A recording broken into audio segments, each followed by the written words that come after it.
until the bitter end. When he saw someone else that was doing that, i.e. Abdullah, his heart softened because he respected the attribute that she had. And his heart softened to Islam because he realized that it was Islam that gave her that attribute to hold on to the truth. Yeah? So at this time, Umar ibn Khattab, his heart, you could say, was softened by this incident. Yeah? Now, after this incident, Rasul sallallahu alayhi wasallam, he made a very famous dua. And he made the dua and he said, "Oh Allah, bring to Islam or strengthen Islam with the one who is more beloved out of Abu Jahl and Umar ibn Khattab." And as we know, the answer to this dua was that Umar ibn Khattab radiallahu anh became a Muslim. So it was Umar ibn Khattab who was most beloved. And it was quite interesting how this occurred. One day, Umar was sitting with the other leaders of Quraysh, his crew basically, yeah? So because he was high up in society, he used to hang around and he used to roll with the other elites in society and the top dogs, yeah?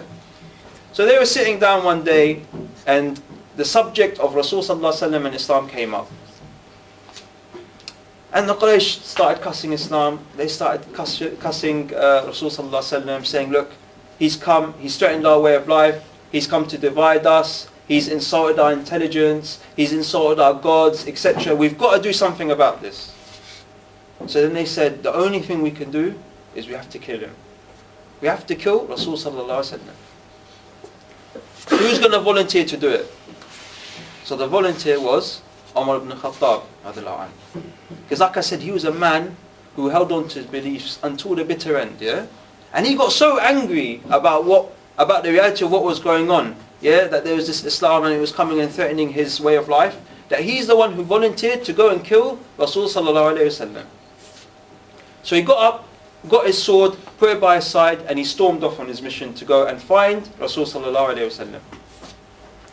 And as he was walking, he bumped into a Muslim called Nu'aym. And Nu'aym saw, okay, this looks a bit strange, yeah? You've got Umar ibn Khattab, he's stormed off, he's on some mission, what's going on, what's he trying to do, he's got his sword, let me ask him. So Nu'aym asked him, what are you doing, who are you looking for, etc. And he said, I am looking for Muhammad the Sabi, the one who has changed his religion, because he's caused this problem and that problem and that problem, and I want to go kill him.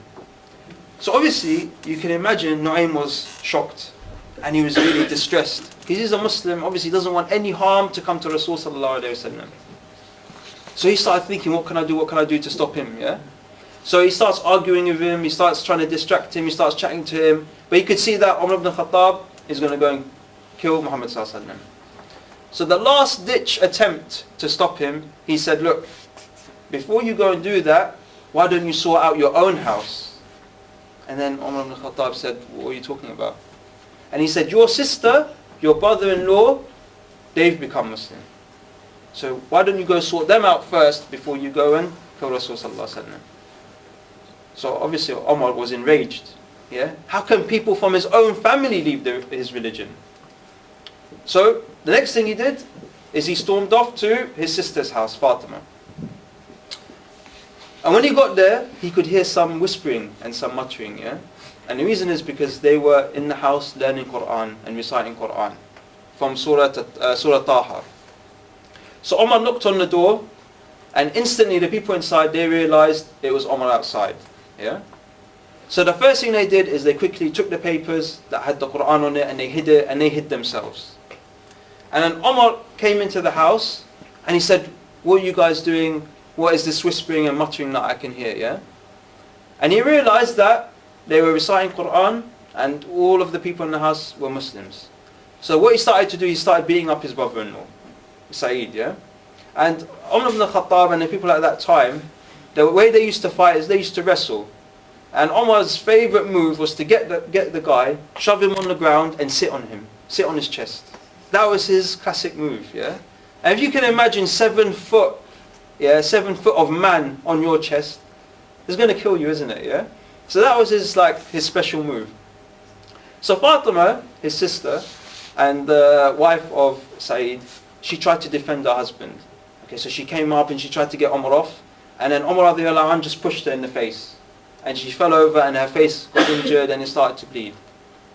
And then a very special moment happened in the life of Omar ibn Khattab. Because Fatima asked him, why are you beating us up?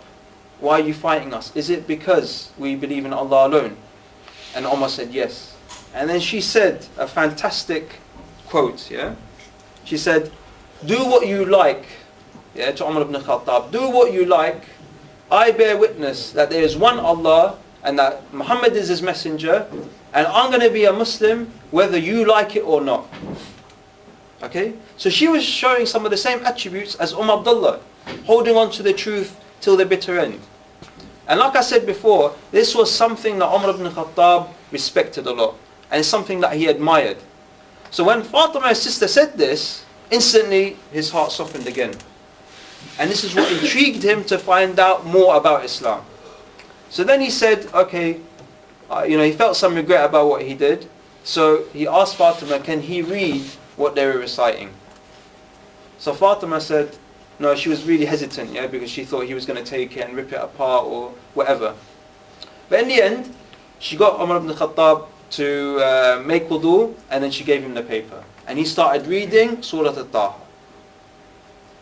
Now, the first words obviously you read when you recite a surah is Bismillahir Rahmanir Rahim. In the name of Allah, the most gracious, the most merciful. Now, just from reading these words, Umar ibn Khattab was shocked. And he was amazed. And he dropped the paper. Just by reading these first few words. And then he went on to read the surah until he got to ayah 16, which says, don't let the disbelievers and the ones who lust over their desires distract you from the truth, lest you perish. So what the ayah is saying is, don't let those who disbelieve in Islam, disbelieve in the truth, the ones who lust over the dunya, who want to live life to the max, yeah? Don't let those people distract you from the truth, otherwise you will perish. So this ayah, it hit Umar ibn Khattab because it was discussing exactly his reality. Because what was happening? The Quraysh and the society, why did they hate Islam? Because Islam came to threaten their way of life. So they were disbelieving in Islam out of lust and desire for the world.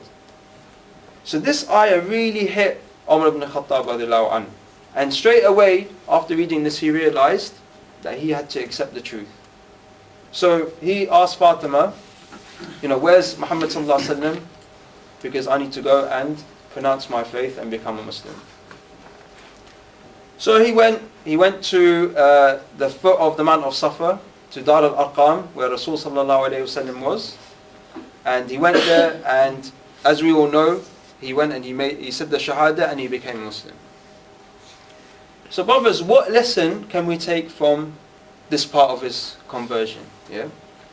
The main lesson that we can take is that Umar ibn Khattab radiallahu anhu, like I said before, he was someone who was sincere to the truth.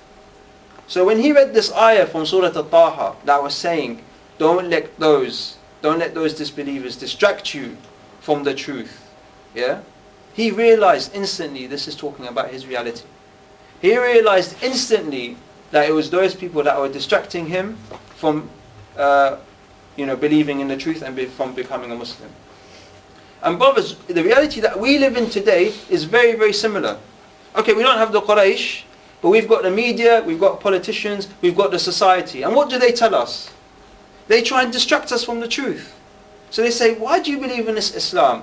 It's oppressive, it's backwards, it's outdated, it needs modernizing, it needs changing. This is what we hear, isn't it? Every day. And like the surah says, don't let those people that lust over the dunya distract you from the truth. That is exactly the situation that we're in today. The society wants to distract us away from the truth. And they're the ones that obviously, as we know, they lust for their desires, isn't it? They want to live life to the max. So brothers, it's exactly the same situation we're in today. So the first lesson for us is that we should be we should be firm on the truth. Yeah, and we should always remember that there are people out there that want to distract us from the truth. So what did what did Umar ibn Khattab do after he converted? The first thing